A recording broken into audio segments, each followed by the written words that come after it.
Sorry I was interrupted there. It's my agent calling. I got places to be, people to see, money to count. Just kidding, it was my brother.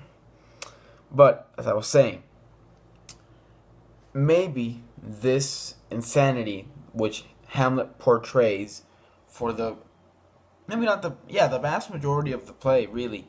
Maybe it's just an act. Maybe he's just pretending to be insane in order to have that respite. In order for people to be like he whenever he did something, whenever he would treat Ophelia badly, whenever he would do that, or whenever he would act up to the king, to his uncle, then his mom or the king at times, at first, at the beginning, would be able to freely say, only because of royalty, of course, but they'd be able to say, he's going through a rough time. His father just died. He was studying abroad. So it was like his own way of cutting him some slack, and then which would help facilitate him to eventually get his way. Because had he never been crazy, had he never committed the actions that I previously stated, had he just committed cold-blooded murder and just killed his uncle, things wouldn't have really worked out. Of course, it didn't work out when he went crazy, if he did go crazy, because he ended up dying. But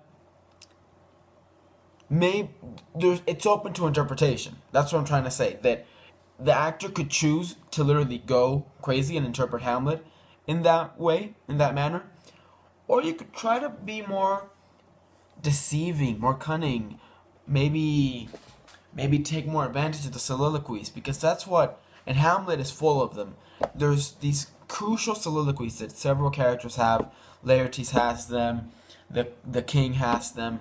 Polonius has a couple, but he's just a page filler in my opinion. Polonius is just crazy.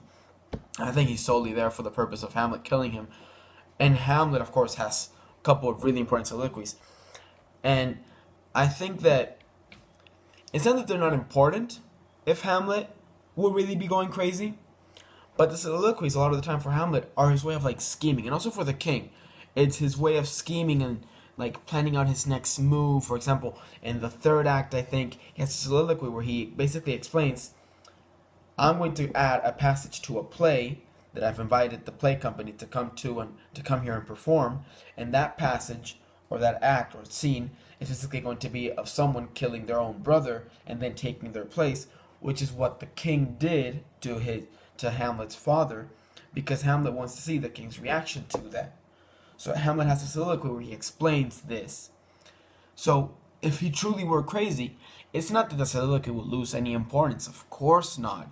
That soliloquy was like a summarize of the entire act or scene at least. Well, yeah, scene, not act, but scene. So it's a very important soliloquy regardless of how the actor is interpreting Hamlet. But if it were the Hamlet that isn't really going crazy and is actually devising this entire plan in his head, he could have more fun with it. He could maybe get some not satisfaction from the scheming. Maybe he could enjoy it a little. Maybe have like a smirk, like, that's it. I'm gonna do this, which is gonna do that, which is gonna eventually allow people to realize that my uncle isn't this great king that's here to fix the kingdom. He's actually someone who killed my father, who was a great king. So I mean, which one do I prefer? Which one did I prefer playing? And again, not taking anything away from the interpretation of Hamlet being crazy, but I think it's almost easier at times to go for that interpretation. Not because it's easier to be a crazy person. It's not. It's probably harder to be someone that's literally going insane than being someone who just has a really big plan of how he wants things to go. It's kind of like what we all do, Whereas going crazy is something that everybody does. It's really not, So I'm not saying that it's harder to act and interpret Hamlet as someone going crazy, but I think it's the easiest way to go. It's the one that involves a smaller thought process and is harder once you actually have to put it up on stage and perform. Whereas I think it's the other way around, when you want to be the Hamlet who's pretending to be crazy. Then the thought process is much more complicated. You need to dig much more into the lines and into the character in order to truly realize when is he pretending to go crazy, when is he just plotting, when is he just scheming, when is it a bit of both. And then interpreting it, putting it up on stage, is probably much, much easier for an actor. Now this whole path, not path, but this whole idea, this motif really of being able to go both ways can also be seen in The King. The King could either really be this guy who is just evil, he's just a very bad person who has, no remorse and is just ready to kill Hamlet once Hamlet, is like someone who has no intentions but to be, this leader. Or it could also be the king that is a little bit, kind of like walking along the line, like, yeah, I obviously killed my brother on purpose, but do I want to kill the kid? Am I going to be okay with this? And I think it's harder to interpret and thus act the role of the king in the first act. Because that's when you have to decide, like, is this going to be the wholehearted, everything's fine king? Or the king that's, like, pretending that everything's fine, but he knows nothing's fine at all because he's sleeping with what at the time would be considered his sister. So he's committing incestuous acts every night, I'm guessing, and he also just murdered his own brother, and the rightful heir to the throne, his brother's son, might actually want to be the rightful heir to the throne. So he's probably pretty angry that he's not. So in the first act, I remember when we did it in class, I was never really good at playing the king because I just didn't know what to do. I didn't know, okay, should I just be this guy who suspects that nothing's wrong, who thinks his plan worked out perfectly every inch of the letter, and it's just, when certain that everything is going to go his way? Or am I this guy that is kind of trying to act? Should I act that I'm acting? So that's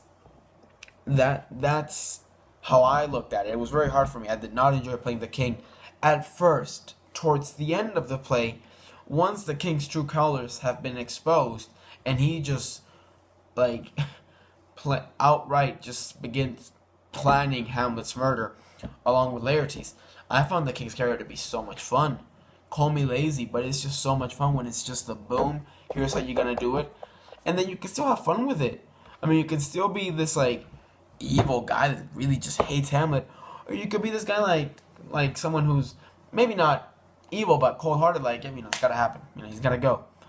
And then also you can have fun with the way you interact with Laertes, because at the time Laertes, he was looking pretty good. He could also be someone who could potentially take the throne. So are you really gonna be friendly with Laertes? Do you really want to put him up on that pedestal, like you're the one that's gonna kill Hamlet?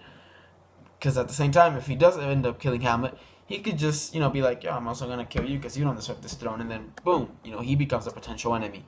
Or are you going to be the king that's aware of the fact that he could become a potential enemy, and thus you're going to try to keep your distance from Laertes, but at the same time suck up enough to him so that he kills Hamlet. It's not necessarily easier, but I do enjoy the king character much more towards the end of the play. Yeah, that was Hamlet.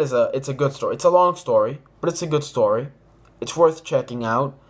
It's fun to really do it in a calm environment, but especially the first time, like we did in class, just with like a few people, no more than 10 of us. 7, including the teacher. Actually, I don't know why I said 10. And there's just so much that you can do with it, along with any other Shakespeare play. But the Shakespeare unit was pretty great. The final assessment is tomorrow. Hopefully it won't be too bad. I think we're going to do passages from Hamlet. And yeah, this is my Hamlet video blog reflection. To be or not to be? That is the question. Whether 'tis nobler in the mind to suffer the flings and arrows of... That's all I know.